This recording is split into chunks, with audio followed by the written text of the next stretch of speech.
ngayon ng okay yan. Live tayo ngayon sa University of Santo Tomas at sa aming pagbalik, sisimulan natin ang katalakayan.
At ngayon, nagbabalik ang okay yan! Ngayon, sisimulan natin ang formal na usapan. Oo nga partner, igalit pa naman ang ating mga segments ngayon. Siyempre, isa itong araw na ito eh. Sakto ka dyan, kasi ganito natin kamahal ang ating mga audience. Kaya, huwag natin patagalin pa. Ito ang unang bahagi. Okay ang usapan. Tingnan namin ang apat na advisors na galing sa apat na gigaling Universidad ng Pilipinas. Upang malaman ang kahulugan ng organisasyon, pati na rin ang mga organisasyong sinasalihan ng mga estudyante kung bakit nga ba sila sumasali at kung paano sila hinikaya na sumali dito. Balugod po natin sa lubuhin, si Ms. Pagyo ng Galilea de Galilea University, Ms. Makapagal ng De La Salle University, Ms. De La Cruz ng University of Santo Tomas, and Ms. Villalonga ng University of the Philippines. Kamusta naman po kayo? Okay na din naman. Ating simulan ang ating paksa ngayon tungkol sa organisasyon. Maaari niyo bang ibahagi ang kaalaman niyo dito? Ito ay ang lahat o grupong manikulan ng mga tao na namamahagi ng mga gawain para sa isang layunin. Pinagsama-sama ang isipan. Ang mga miyembro ng isang organisasyon ay pinagkakaisa sa pamamagitan ng kaisa ng pamunuan at ng mga kaibigan. Organisasyon ay hinango mula sa wikang Griego, organo, na hinango rin sa mas kilalang salitang ergon, nang ibig sabihin ay kompartamento sa mga partikular na gawain, trabaho o hanap buhay. Talagang napakahusay mo. Ganyan mo, pati ang pinanggalingan ng salita, alam mo. Ganun talaga, Jim. Kailangan alam namin ang bawat impormasyon para mag-ibigay at Hindi talaga partner. Para sa susunod na tanong, kailangan talaga nating sumali sa mga organisasyon. Hindi naman talaga kailangan sumali sa mga organisasyon. Kumbaga, deserve lamang po sa mga pagkailan. Marami sa mga estudyante ang sumasali sa mga organisasyon, lalo na ang mga freshmen. Dahil, para sa kanila, normal ba ang takbo ng mga projects? Katulad na lamang na sinabi ni Miss Payo, hindi talaga kailangan sumali dito. Dahil ang pagsali dito ay nakadepende pa rin sa isang estudyante kung kaya niyang i-handle o i-manage ang kanyang oras sa pagitan ng academics o ang pagsali ng course. Nakadepende nga pala talaga sa estudyante ang pagsali. Bakit may mga ibang tao na sa pilitang sumasali dito? Oo, nanala, Junior Financial Executive, nananggaral, UST Commerce major in International Marketing. Hindi ka lang naman talaga rito, ay nakita sa siya ng estudyante. Gusto naman talaga sumali sa mga organisasyon. Maaari pong ibahagi sa amin ang mga dahilan kung bakit ka pa sumasali sa organisasyon ng mga Kadalasan, ito ay talento ng isang estudyante. Halimbawa, kung ang talento mo ay pagsasayaw, sasali ka sa mga organisasyon na may kinalaman sa pagsasayaw. Karamihan din sa mga kabataan ngayon ay mahilig sa adventure. Gusto nila ang nakakatuklas sila ng bago o ng mga bagay na hindi pa nila alam. Maaari rin paraan nila ito upang mas magkaroon sila ng mas maraming kaibigan. Marami pa ang dahilan kahit iba-iba naman ang kalalawan. Sumasakay mo kayo din. Tama kayo. Marami pa sa mga ito, ang sinasabi namin ngayon lang ay kakaunti pa lamang kumpara sa mga natirang dahilan kung bakit sumasali sa organisasyon ang mga estudyante. Isa na rin siguro dito ay ang pagsali dahil alam nilang may mga papatutunguhan ang kanilang grupo. Hindi nga ba? Tama ka dyan. Paano ba nagiging matagumpay ang isang samahan? Para sa akin, hindi naman pa ay kapag ikay pinanunguan ng mga epektibo at mahusay. Ang mahusay, epektibong leader ang susi dito. Dahil kung may leader na ganito sa isang organisasyon, mas malaki ang tsansa na ang mga miyembro ay magiging mahusay at aktibo rin. Ang organisasyon sa UST ay pinamumulan ng mga epektibong leader. Inimita rin namin ang ilan sa kanila kung mas maunawaan natin ang diskusyon ngayong umaga. Ating salubungin si Ms. Amy Lalas, President ng Rotaract, Ms. Camille Ariola, Secretary ng UST sa Lingawi, at Ms. Darica Tapundan, Vice President ng PBS. Gandang mga umaga, David. Kayo ay kilala na opisyal ng mga sumali dito sa UST. Kung hindi ako nagkakamali, dahil sa inyong galing, sa pamumuno at pakikipagtao, paano nyo nagagawa? Sa tingin ko, nagagawa namin ang lahat ng iyon dahil inspirasyon namin ng aming pamilya, kaibigan at mga taong sumusuporta sa amin. Nagiging mahusay na leader kami na dahil sa kanila. Sinasama rin namin ang aming mga puso sa paggawa sa organisasyon dahil nais namin na makamit ang layunin na makapagpasaya at makatulong sa mga kasapi sa organisasyon. Tunay na karapat-dapat kayo maging officer. Kahanga nga sila, no? Oo nga, JP. Ang babata niyo pa lang, pero ang titindi nyo na. Naku, hindi naman po. Bilang leader, responsible mo rin na kumakayat ng mga estudyante at sumali sa inyo. Maaari ba kayo mag-ibahagi ng mga bawat inyong karanasan dito? Ang bawat universidad ay nagbibigay ng isang linggo para sa isang art fair. Dito kami naghahanda ng mga iba't ibang pakulo para makahikayat ng mga estudyante mula sa iba't ibang college o faculty. Gumagawa kami ng mga booth kung saan may mga themes at mag-around ng design. Ito namin inilalahat ang layunin at ang magagandang epekto sa pagsali sa organisasyon. Naghahanda rin kami ng mga videos na ang pakay ay makapagpahikayat. Mga ba pala talaga ang preparasyon na ginagawa niyo dito? Ngunit ano nga ba ang karaniwang samahan na sinasali ng mga estudyante sa UST? Mga organisasyon na may kinalaman sa kanilang field o larangan tulad ng JFinex o Junior Financial Executives, JCFAB o Junior Confederation of Finance, Philippine Association, at Junior Financial Institute of Accountancy. Pangalawa, mga organisasyon na kumikilala sa ating mga talento tulad ng the Accountancy Chambers Singers ng AMD at ng UST sa Lingawi. Pangatlo, mga organisasyon na may kaugnayan sa pakikipagtrawang gawa at pakikipagtao.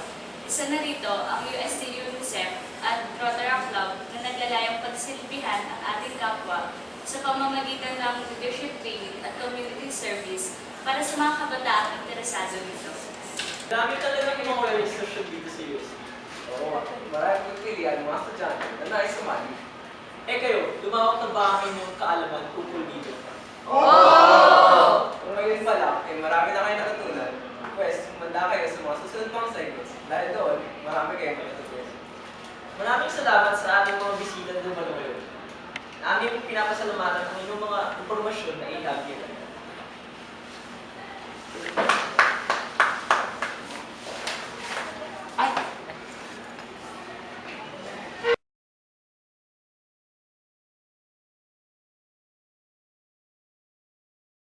Kasi ang mga susunod na mangyayari dito sa Okay Yan!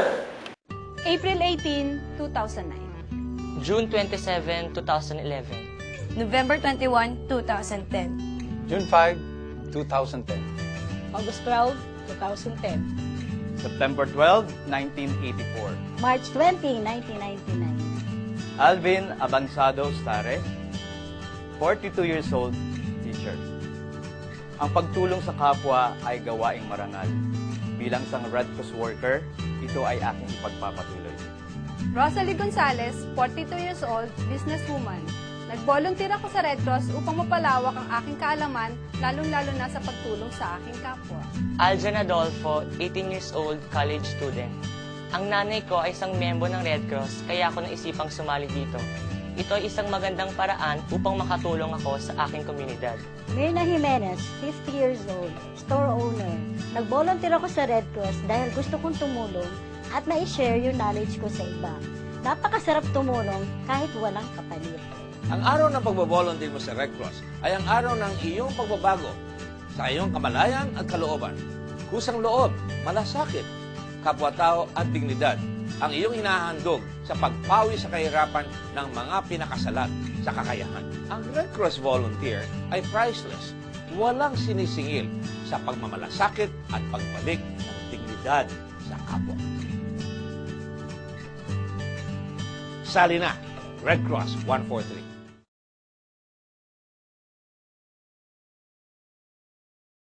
Live Supreme! Tawanan kulit ang Supreme. Eat, play, aral Supreme. Kahit saan, kahit kailan. Always on the go, di mapipigilan. Live Supreme! Ano man ang trip gawin. Live Supreme! Isang sigaw natin. Walang palalampasin. Live Supreme!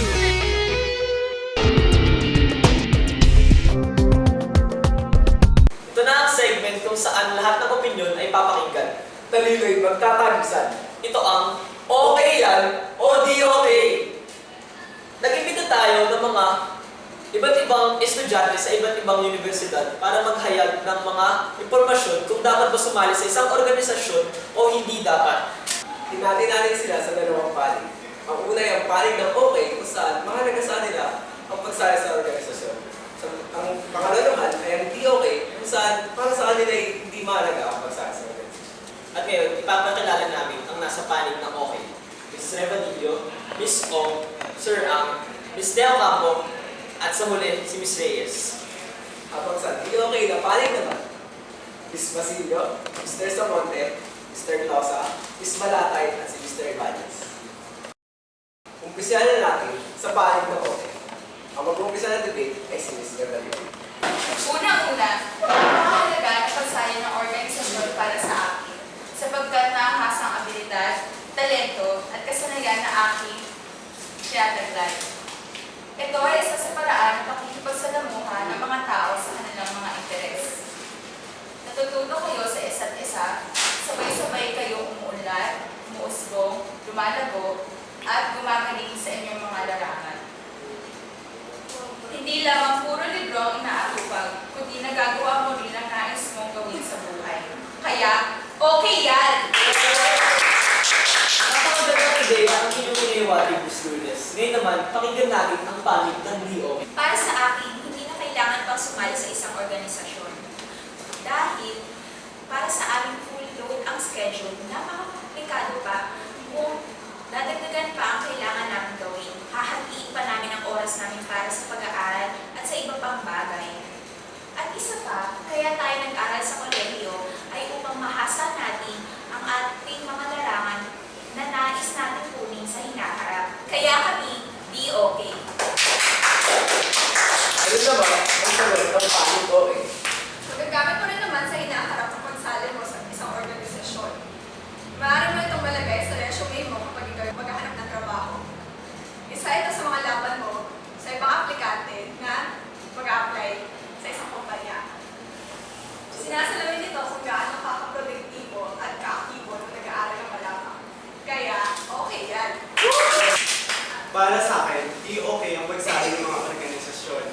Bakit?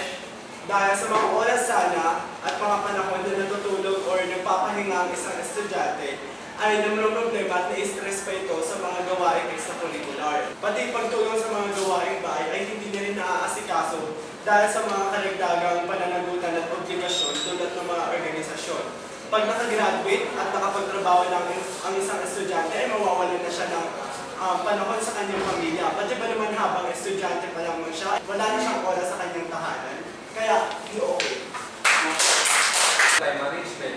Ang pagsali sa isang organisasyon ay isang training para sa mga mag-aaral upang sila ay matutong isaayos ang kanilang oras. Nang sa gayon, na dumating ang oras na sila ay magtatrabaho, ay mamamani sila ang kanilang oras sa kanilang pamilya, sa kanilang sarili, at sa Diyos. Kaya, okay yan. Parang umiinit na ang aming debate Kalma lang mga kapatid. Mukhang maganda ang pinatutungan itong debate ito. Ngayon, punta naman tayo sa panig ng DOA. Ang mga organisasyon ay panibago namang gasto sa isang mag-aaral. Membership pa lamang ay mahal na. Tulad na lamang ng isang organisasyon na sasalihan ko dapat. Ang registration form ay meron ng bayad. Pagkatapos nun ay interviewin ka pa. Kapag nakuha ka, may panibago ka na namang babayaran. Ito ay ang membership fee. Ang mahal, di ba? Kaya hindi ako pumapabor sa mga pagsali sa organisasyon. Ang dami na ng gastos tulad ng supplies, libro, tuition, at marami pang iba. Buti sana kung pera ko ang ginagastos doon, pero sa magulang ko yun. Kaya, di yan okay. Tayo nilalahat mo ang mga organisasyon. Hindi naman lahat ng mga orgs nagpapabayad At kung magpapabayad man sila, makabuluhan naman ang pupuntahan nito. Kung hindi para sa membro, mapupunta ito sa mga nangangailangan. Dahil maganda ang hikain ng bawat orgs, hindi lamang ito sa sarili. Ang organisasyon ay isang paraan upang higit na matutuhan ang pagbibigay ng prioridad sa iba't ibang bagay. Kaya, okay yan. Dahil sa mga orgs, gabi na makauwi ang isang estudyante. Napakahirap pa naman umuwi ng gabi. Nagkalat ang mga holdupper, kidnapper, magnanakaw at iba pang masasamang loob. Dadagdagan lamang ang alalahanin ng mga magulang. Minsan nga ay nasisisi pa ang eskwelahan at pangalan ng paaralan dahil dito. Kaya di yan okay.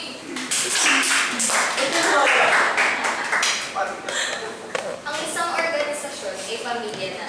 Kaya naman hindi namin hinahayaan na mamiligro ang isa sa aming mga miyembro. Tulad nga ng sabi ko, hindi lamang mga bagong kakilala, kaibigan, friends sa Facebook, followers sa Twitter at Instagram ang makikilala dito, kundi isang pamilya. Pamilyang nagmamahalan, nagtutulungan at nagdadamayan. Dito, matututunan kung paano mamuno at kung paano rin makibagay. Kaya para sa amin, okay yan. Pero minsan kasi nakaka-apekto talaga sa pag-aaral ang pagsali sa mga org. Andiyan yung mga miyembro sa klase na na-excuse para lang sa isang aktibidad. Kaya kailangan pa nila maghabol para sa mga tinalakay sa klase na hindi nila inabutan. Kung hindi man, minsan ginagawa nila itong oportunidad para makapag-cut lang ng klase. Meron din namang iba na puro pagsali nila sa org ang inatupag kaysa sa kanilang pag-aaral. Kaya tuloy ayun, nalilinis na ang kanilang mga prioridad. Kaya para sa akin, hindi yan okay. Bago tayo magpa-personalan, tapusin natin itong debate nito. Partner, ang tatalino ng mga bisita natin ngayon. Ano, Sweet? Tama ka dyan, lahat sila may punto. At sinasabi lang nila, nasa decision lang ng estudyante kung gusto niya sumali o hindi. Meron tayong sinasabing, meron tayong kalayaan kung gusto natin sumali. Basta't ba ito ay makakatulong at hindi ito makakasagabal sa ating pag-aaral. Tama yan. Pero syempre, dapat sa bawat gagawin natin, eh hindi ito makasireservasyon natin sa iba. Sa mga kaibigan, sa mga pamilya. Maganda rin naman na dapat maganda ang motibo mo sa mga gagawin mo. Kung sakali mo sasali ka naman din sa susunod. Maraming salamat sa ating mga bisita. marami nga naman kami natutunan mula sa inyo. Huwag kayo maglilipat dahil magbabalik pa ako. Okay yan!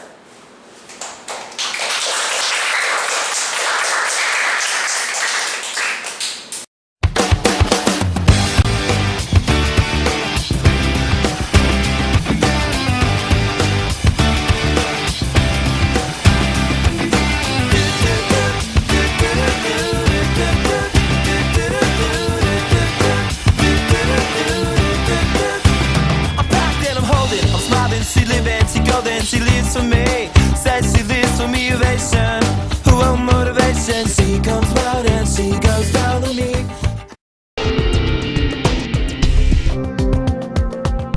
Ngayon naman, handa na ba kayo?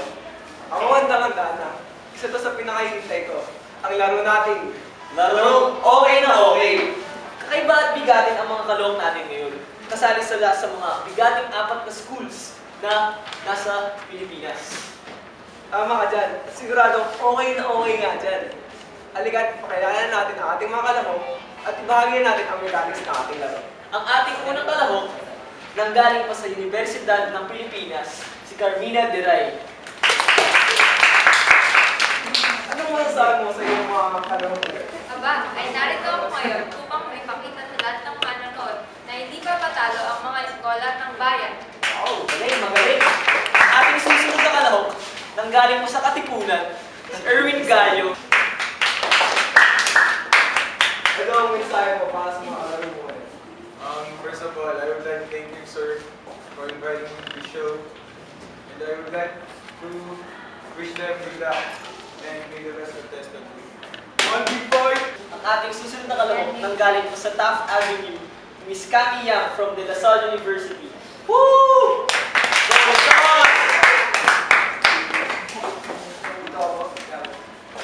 Ano nice mong sabihin sa iyong kasama mo? Good luck, guys. You can do this, huh? Alvin pa naman, di ba? Di ba? Woo! Ano mo na, Sal? At ang last but not the least, nagmumula sa University of Santo Tomas, Miss Lian Yuma.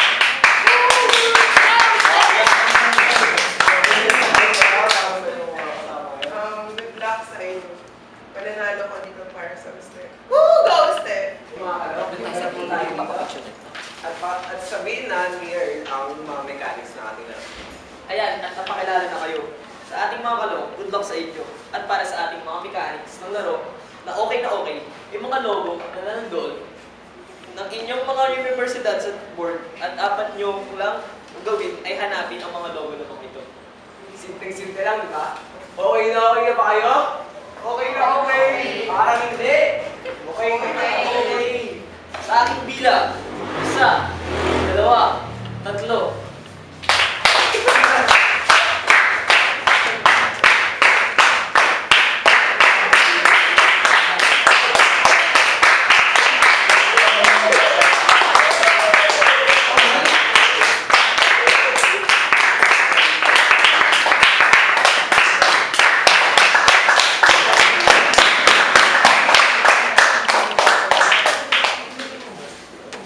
Kasama pa rin natin ang ating mga kalaro.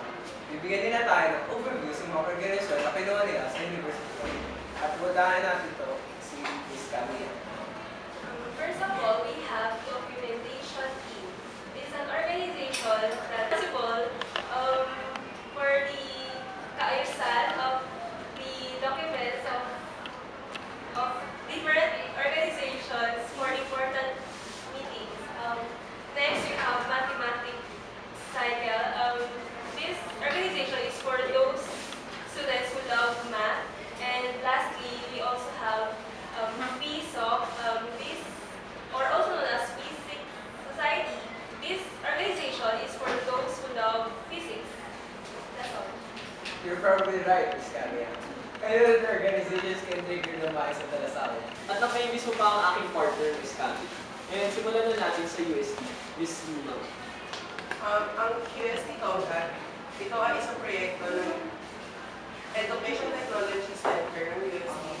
Ito ay itanayo upang mahasa ang kakayahan ng mga Tomasino sa pakikipagkapwa at mahasa ang kanilang kakayahan sa pagbabalik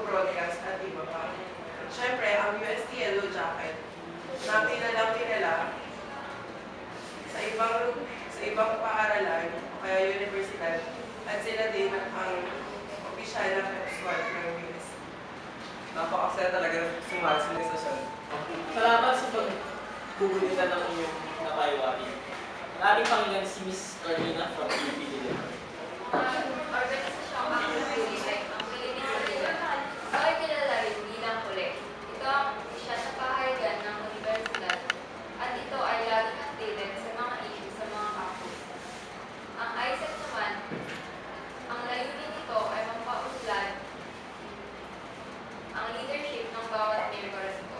Ang UP Babaylan, member nito ay lesbian at gay, na kung saan ang pinaglalaban nila ay ang kanilang equalidad sa ating bayan. Ang ganyan din lang, ay napakahirap na naman tanggihan ng mga benepisyo ng organisasyon ng mga eskola. Sana ay maaaring pang mga organisasyon ang nagbibigay ng mga ganitang isyo ng isyo. At lahat pa lang, ba't nakakalis? Ang ating bigay sa larap na okay na okay. Basta okay ka. Ang una kong pinili ay ang organisasyon na sa servisyo at pinagpapamulit ang development of progress ng mga Pilipino. Ang pangalawa ay ang Ateneo Lex. Ang Ateneo Lex ay isang organisasyon na nagsasagawa ng community service and outreach programs. Ang pangatlo ay ang COA, the Council of All Organizations of the Ateneo. Ito ay ang sentro ng mga organizations ng Ateneo. Salamat sa mga impormasyon na binibigay niyo sa amin. May natutunan na tayo at nag-enjoy pa tayo. Muli, ito ang Larong Okay na Okay.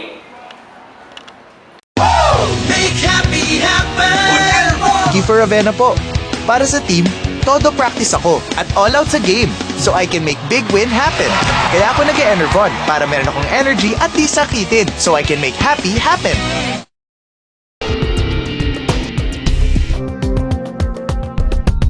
Muli, kung saan ang estudyante umida sa kakulitan. Kung usapan ay hindi kung ano na lang. Ito ang Okay yan.